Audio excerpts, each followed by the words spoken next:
Hello students, नमस्कार। इस video में हम डिस्कस करेंगे एडिशन ऑफ वेक्टर्स के बारे में, जो कि तीन टाइप्स के होते हैं, जो हैं ट्राइंगल लॉ, पैरेललोग्राम लॉ और पॉलीगन लॉ। हालांकि ये सिर्फ रिप्रेजेंट करने के तरीके हैं, हम मीन्स कह सकते हैं कि ये ग्राफिकल मेथड्स हैं।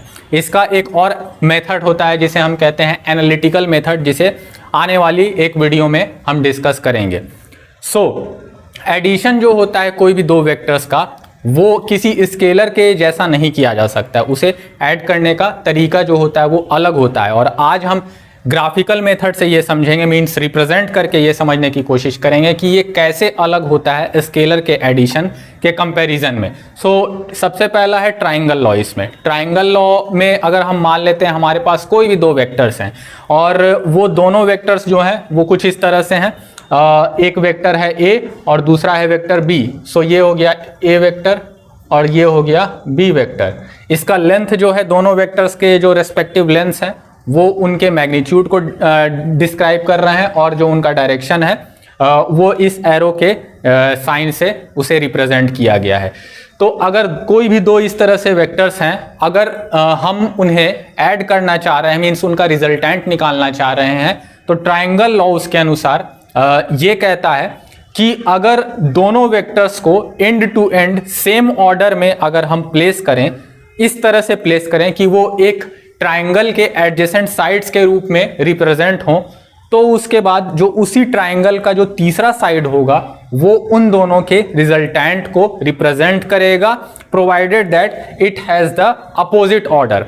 ऑर्डर कहने का मतलब क्या है, जैसे यहां पे हम देख सकते हैं ये वेक्टर जो है ये वेक्टर A है और ये वेक्टर है वेक्टर B।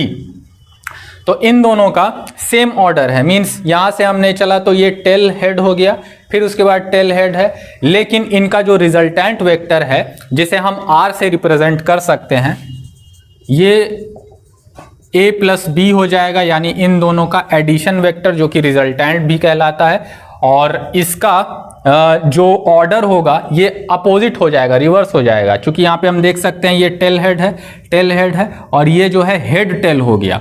इसे होना चाहिए था टेल हेड यहाँ से, मीन्स इस डायरेक्शन में होना चाहिए था, लेकिन चूंकि ये एक रिजल्टेंट वेक्टर है तो इसका जो डायरेक्शन होगा वो इस तरह से होगा, मीन्स इस डायरेक्शन में होगा, A से B की ओर हम कह सकते हैं एक तरह से। ये होता है रिजल्टेंट वेक्टर ट्राइंगल लॉ के अकॉर्डिंग। ये हो गया पहला तरीका एडिशन ऑफ वेक्टर्स जो होते हैं, कोई भी दो वेक्टर्स का मीन्स जो रिजल्टेंट होता है उसे रिप्रेजेंट करने का तरीका। अब इसके बाद अगला जो लॉ है वो कहलाता है पैरेललोग्राम लॉ। तो मान लेते हैं अब यहाँ पे हमारे पास यही दोनों वेक्टर्स हैं, लेकिन अब हमने क्या किया, अब हमने इन्हें इस तरह से अरेंज किया कि वो एक कॉमन पॉइंट से ओरिजिनेट हो रहे हैं। एक उनका मीन्स जो टेल है, उन दोनों का टेल एक कॉमन पॉइंट पे मीट कर रहा है, तो इस कॉमन पॉइंट से ओरिजिनेट हो रहे हैं अगर, यानी एक तरह से हम कहें कि ये एक पैरेललोग्राम के एडजेसेंट साइड्स को रिप्रेजेंट कर रहे हैं। तो अगर इन्हें एडजेसेंट साइड मानते हुए अगर हम एक पैरेललोग्राम ड्रॉ करते हैं, तो उस पैरेललोग्राम का जो डायगोनल होगा, जो उसी सेम कॉमन पॉइंट से जाएगा दूसरी ओर, वही होगा इन दोनों का resultant, that is A plus B। ये जो है ये फिर से A वेक्टर है, सही सेम वेक्टर, और ये वेक्टर B है।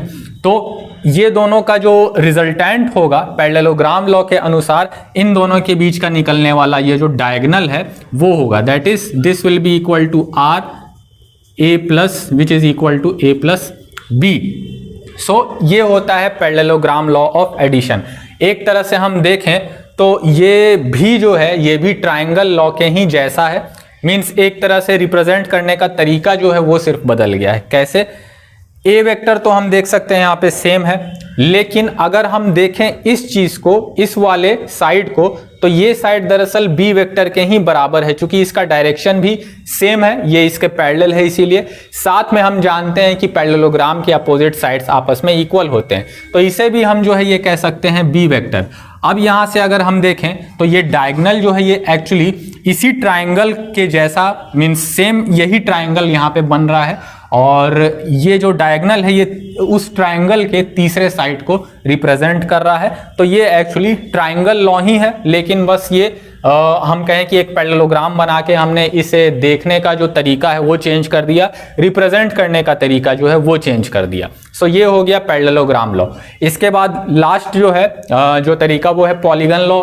ये एक तरह से हम कह सकते हैं कि एक जनरल फॉर्म है, सभी जितने भी वेक्टर्स हैं उन्हें रिप्रेजेंट करने का, उनका रिजल्टेंट को रिप्रेजेंट करने का। मींस अगर दो वेक्टर से ज्यादा वेक्टर्स हो, इन दोनों में हमने देखा कि सिर्फ दो वेक्टर्स को ही हम ऐड कर पा रहे हैं, लेकिन अगर दो से अधिक वेक्टर्स को एक ही बार हमें ऐड करना हो तो हम पॉलीगन लॉ को अप्लाई कर सकते हैं। तो जैसा यहाँ पे हम देख सकते हैं कि यहाँ पे 4 वेक्टर्स हैं, जो जैसे मान लेते हैं ये वेक्टर ए और बी ही हैं जो कि पहले 2 केसेस में थे, लेकिन अब 2 और वेक्टर्स आ गए जो कि हैं वेक्टर सी और वेक्टर डी।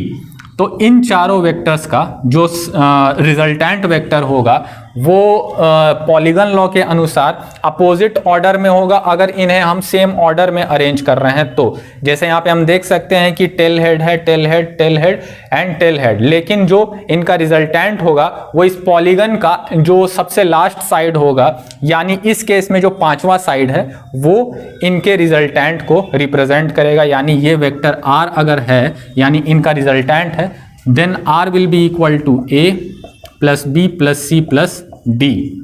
सो ये हो गया रिजल्टेंट वेक्टर एक पॉलीगन के अंदर। अगर मान लेते हैं यहाँ पे ये 5 वेक्टर्स होते, 4 वेक्टर्स ना होके, तो उस पॉलीगन में यानी हेक्सागन में जो छठा साइड होता वो अपोजिट ऑर्डर में होता उनका रिजल्टेंट, एंड सो ऑन। चाहे जितने भी वेक्टर्स हों उनका जो nth साइड होता है वो अपोजिट ऑर्डर में उनका रिजल्टेंट वेक्टर के बराबर होता है। अब यहाँ पे हम कैसे ये कह सकते हैं कि ये रिजल्टेंट है, तो यहाँ पे फिर से वही ट्रायंगल लॉ का हम यूज करके इसे प्रूफ कर सकते हैं। जैसे ये वेक्टर ए और बी है, यहाँ पे एक तीसरा साइड हमें दिख रहा है जो कि एक ट्रायंगल बना रहा है, तो ये डेफिनेटली क्या होना चाहिए, ए प्लस बी के बराबर होना चाहिए। उसी तरह से अगर अब हम इस ट्रायंगल की बात करें तो इसमें एक ये साइड है ए प्लस बी और एक ये साइड है दैट इज वेक्टर सी, तो इसका तीसरा साइड जो है यानी ये साइड इन दोनों का रिजल्टेंट हो जाएगा that is A plus B and plus C. So this will be equal to A plus B plus C. So this side will represent A plus B plus C, that is इन तीनों vectors का resultant. और फिर जब इस triangle में इस side को इसके साथ हम ऐड करेंगे यानी A plus B plus C plus D, so उस केस में ये जो तीसरा जो साइड है इस ट्राइंगल का वो हो जाएगा A plus B plus C plus D, यानी ओवरऑल चारों जो वेक्टर्स हैं उनका रिजल्टेंट वेक्टर यानी A plus B plus C plus D. So ये हो गया एडिशन ऑफ वेक्टर जो होता है उसका ग्राफिकल मेथड, मींस एक तरह से रिप्रेजेंट करने का तरीका जो होता है जितने भी वेक्टर्स होते हैं उनके रिजल्टेंट को। आने वाली एक वीडियो में जैसा मैंने कहा कि एनालिटिकल मेथड जो होता है उसमें मैग्नीट्यूड क्या होता है इस रिजल्टेंट वेक्टर का एडिशन का, और साथ में उसका डायरेक्शन क्या होता है as compare to both the vectors, वो भी हम डिस्कस करेंगे। अब आइए बात करते हैं एडिशन ऑफ वेक्टर्स के कुछ प्रॉपर्टीज के बारे में। तो 3 प्रॉपर्टीज इसकी होती है, जिसमें से सबसे पहला प्रॉपर्टी जो होता है वो कहलाता है कम्यूटेटिव लॉ। तो कम्यूटेटिव लॉ के बारे में आपने जूनियर क्लासेस में भी पढ़ा है, स्केलर्स के बारे में लेकिन पढ़ा है मैथमेटिक्स सब्जेक्ट में, कि अगर 2 नंबर्स हैं जैसे 2 और 3 है तो 2 + 3 अगर हम कर रहे हैं तो वो 3 + 2 के बराबर होता है। ठीक उसी तरह से एडिशन ऑफ वेक्टर जो होता है वो भी इस कम्यूटेटिव लॉ को फॉलो करता है। मींस अगर हम a + b कर रहे हैं तो वो b + a के बराबर होगा, यानी a में हम b ऐड करें तो जो रिजल्टेंट आएगा वो इक्वल होगा अगर हम b में a ऐड करते हैं तो जो रिजल्टेंट आता है। सो ये हो गया कम्यूटेटिव लॉ। दूसरा होता है एसोसिएटिव लॉ। तो अगर 2 के जगह 3 वेक्टर्स हैं ए और बी और सी, तो उस केस में एसोसिएटिव लॉ जो होता है इसके बारे में भी आपने पढ़ा होगा कि 3 क्वांटिटीज हैं, अगर उनमें से पहले 2 क्वांटिटीज को ऐड करके उसमें तीसरी क्वांटिटी ऐड करते हैं तो जो रिजल्ट आता है, और अगर दूसरी और तीसरी क्वांटिटीज को पहले ऐड करके उसमें फिर पहली क्वांटिटी ऐड करते हैं तो जो रिजल्ट आता है ये सेम होता है। ठीक उसी तरह से वेक्टर्स के केस में भी ये चीज एडिशन ऑफ वेक्टर जो होता है इस एसोसिएटिव लॉ को फॉलो करता है। मींस अगर 3 वेक्टर्स हैं ए बी और सी, तो उस केस में ए और बी जो वेक्टर्स हैं इनको ऐड करके फिर उनसे जो रिजल्टेंट वेक्टर आएगा फिर उसमें हम सी वेक्टर जब ऐड करेंगे तो जो हमारा ओवरऑल रिजल्ट आएगा वो इक्वल होगा किसके, अगर हम बी प्लस सी को पहले ऐड करते हैं और उसके रिजल्टेंट को फिर हम ए से ऐड करते हैं तो जो ओवरऑल रिजल्ट आएगा। ये होता है एसोसिएटिव लॉ। तीसरा लॉ जो है एडिशन ऑफ वेक्टर्स मींस जो प्रॉपर्टीज जिनको फॉलो करता है वो है डिस्ट्रीब्यूटिव लॉ। सो डिस्ट्रीब्यूटिव लॉ के अनुसार ये भी चीज आपने पढ़ा होगा कि कोई भी दो क्वांटिटीज हैं अगर उनको पहले ऐड करके फिर उसके बाद किसी तीसरी क्वांटिटी से मल्टीप्लाई करें तो जो रिजल्ट आता है वो इक्वल होता है किसके, अगर दोनों को इंडिविजुअली उस तीसरे नंबर से तीसरे क्वांटिटी से मल्टीप्लाई करके फिर उन दोनों मल्टीप्लिकेशंस को, दोनों प्रोडक्ट्स को फिर हम आपस में ऐड करें तो जो रिजल्ट आता है। तो इसी तरह से same distributive law addition of vectors में भी अप्लाई होता है। यानी अगर कोई भी स्केलर क्वांटिटी है, ध्यान दीजिएगा यहाँ पे स्केलर क्वांटिटी की हम बात कर रहे हैं, स्केलर क्वांटिटी को अगर किसी दो वेक्टर क्वांटिटीज से अगर हम मल्टीप्लाई करते हैं मींस उनके जो रिजल्टेंट वेक्टर हैं that is A plus B vector जो है उस रिजल्टेंट वेक्टर को पहले निकालने के बाद फिर उसके बाद किसी एक स्केलर क्वांटिटी से मल्टीप्लाई करते हैं तो उसका जो रिजल्ट आएगा वो इक्वल होगा अगर हम इन दोनों वेक्टर्स यानी ए वेक्टर और बी वेक्टर को उस स्केलर क्वांटिटी से इंडिविजुअली मल्टीप्लाई करके फिर उनके प्रोडक्ट्स को आपस में फिर ऐड करते यानी उनका रिजल्टेंट निकालते। तो ये होता है डिस्ट्रीब्यूटिव लॉ। सो ये तीन लॉज जो होते हैं इन्हें एडिशन ऑफ वेक्टर्स फॉलो करता है, मीन्स एक तरह से कहें कि एडिशन ऑफ वेक्टर्स की प्रॉपर्टीज होती है। सो उम्मीद है आपको ये एडिशन ऑफ वेक्टर्स का कंसेप्ट समझ में आ गया होगा। अगली वीडियो में हम सब्ट्रैक्शन ऑफ वेक्टर्स के बारे में जानेंगे और उनकी प्रॉपर्टीज की चर्चा करेंगे।